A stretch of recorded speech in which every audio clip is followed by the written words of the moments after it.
प्यारे बच्चों, आप सभी को नमस्ते। आज हम कक्षा 8वीं की सामाजिक विज्ञान की पुस्तक सामाजिक एवं राजनीतिक जीवन में पाठ 2 धर्मनिरपेक्षता की समझ के प्रश्न उत्तर पढ़ेंगे। आओ ध्यानपूर्वक प्रश्न उत्तरों को पढ़ते हैं। धर्मनिरपेक्षता की समझ शब्द संकलन है बच्चों, जोर जबरदस्ती। जोर जबरदस्ती क्या है? इसका मतलब है किसी को कोई चीज़ करने के लिए मजबूर करना। किसी को कोई चीज़ करने के लिए मजबूर करना। इस अध्याय के संदर्भ में यह शब्द राज्य किसी कानूनी सत्ता द्वारा ताकत के इस्तेमाल से है।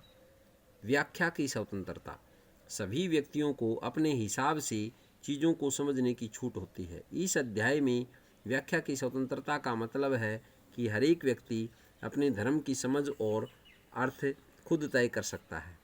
नंबर 3, हस्तक्षेप।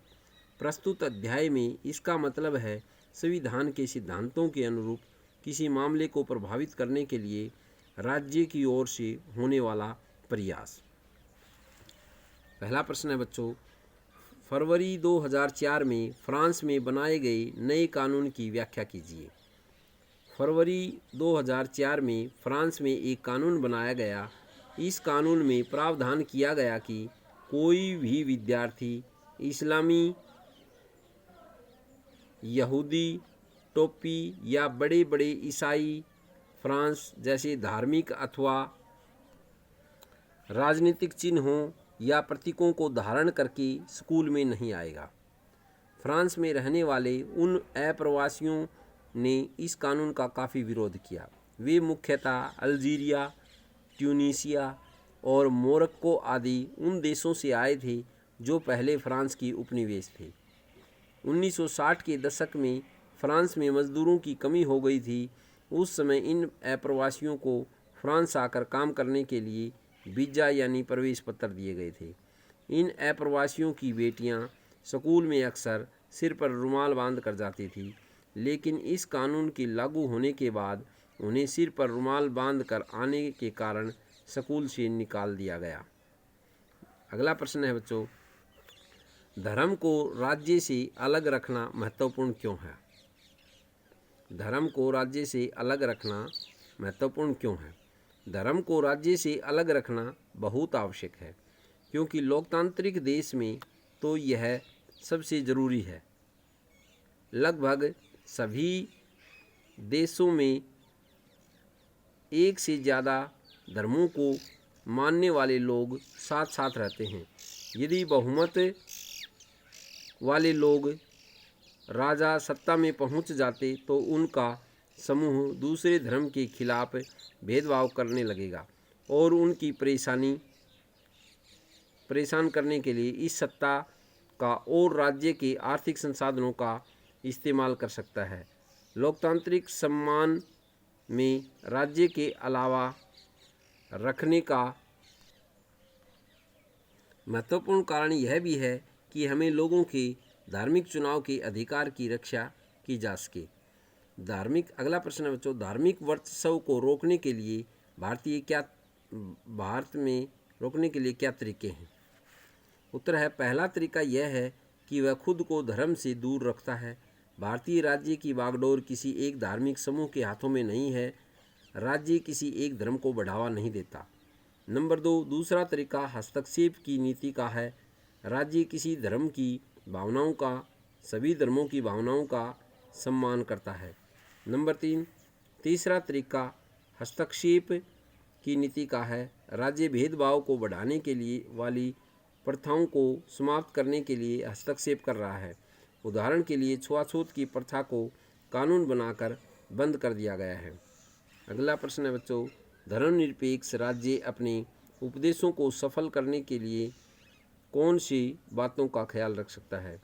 उत्तर है, कोई एक धार्मिक समुदाय दूसरे धार्मिक समुदाय को न दबाए। नंबर 2, अपनी ही धर्म के अन्य सदस्यों को न दबाए।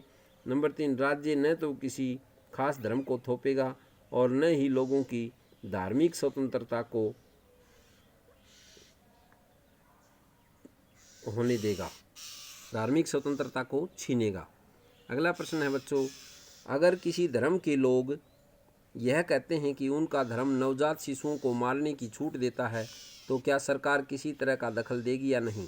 आपके उत्तर के समर्थन में कारण बताइए। यदि किसी धर्म के लोग यह कहते हैं कि उनका धर्म नवजात शिशुओं को मारने की छूट देता है, तो सरकार इसमें हस्तक्षेप कर सकती है, क्योंकि किसी भी धर्म विशेष से संबंधित धार्मिक पुस्तक में ये नहीं कहा गया है कि नवजात शिशुओं को मार देना चाहिए। प्राय विश्व का प्रत्येक धर्म अहिंसा का पालन करता है। आकार ही किसी की हत्या को उचित नहीं ठहराता। धार्मिक आधार पर मनुष्य की हत्या को गलत ठहराया गया है और मानवीय आधार पर यह न्याय उचित है। अतः सरकार हमें दखल दे सकती है, अर्थात हस्तक्षेप कर सकती है। नेक्स्ट प्रश्न है, क्या मुस्लिम देशों में लोगों को धार्मिक स्वतंत्रता प्राप्त है? उत्तर देखिए बच्चों, मुस्लिम देश जैसे सऊदी अरब में लोगों को धार्मिक स्वतंत्रता प्राप्त नहीं है। गैर मुस्लिम लोगों को मंदिरों तथा गिरजाघर बनाने की छूट नहीं है और न ही इन धर्मों के लोग पूजा अर्चना के लिए किसी सार्वजनिक जगह पर इकट्ठे हो सकते हैं।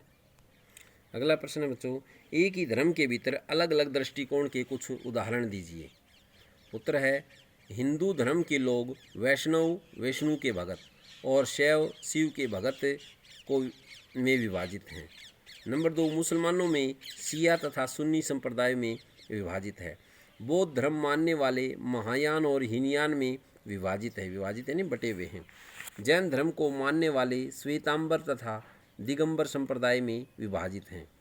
अगला प्रश्न है, मौलिक अधिकारों के महत्व को स्पष्ट करो।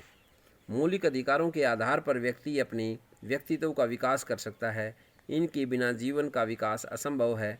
यह अधिकार न केवल राज्य की सत्ता से हमें बचाता है, बल्कि बहुमत की निरंकुशता से भी हमारी रक्षा करता है।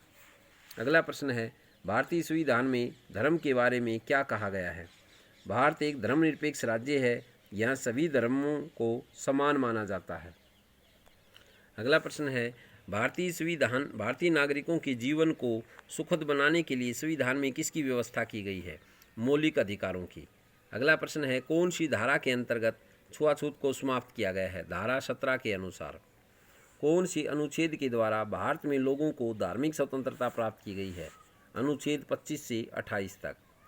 अगला प्रश्न है, भारत में कौन कौन से मुख्य धर्म हैं?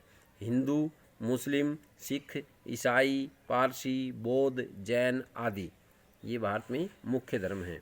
अगला प्रश्न है, भारत के संविधान की किस अनुसूची में 3 सूचियां हैं जो संघ और राज्यों के बीच शक्तियों का विभाजन करते हैं? 7वीं अनुसूची। जाति पर आधारित जनगणना कब की गई? 1931 में। अगला प्रश्न है, किस संवैधानिक संशोधन द्वारा संविधान की प्रस्तावना में धर्मनिरपेक्ष शब्द अंकित किया गया? 42वां संशोधन। अगला प्रश्न है, कौन सा धर्म भारत का राज्य धर्म है? भारत का कोई राज्य धर्म नहीं है, यह एक धर्मनिरपेक्ष देश है। अगला प्रश्न है, धर्मनिरपेक्षता के मार्ग में आने वाली कोई 2 बाधाएं लिखो। सांप्रदायिकता, जातिवाद। तो बच्चों, ये हमारा पाठ पूरा हुआ। आशा है आपको समझ में आया होगा। लाइक करें, सब्सक्राइब करें ताकि आपको नेक्स्ट वीडियो जल्दी ही मिले। धन्यवाद।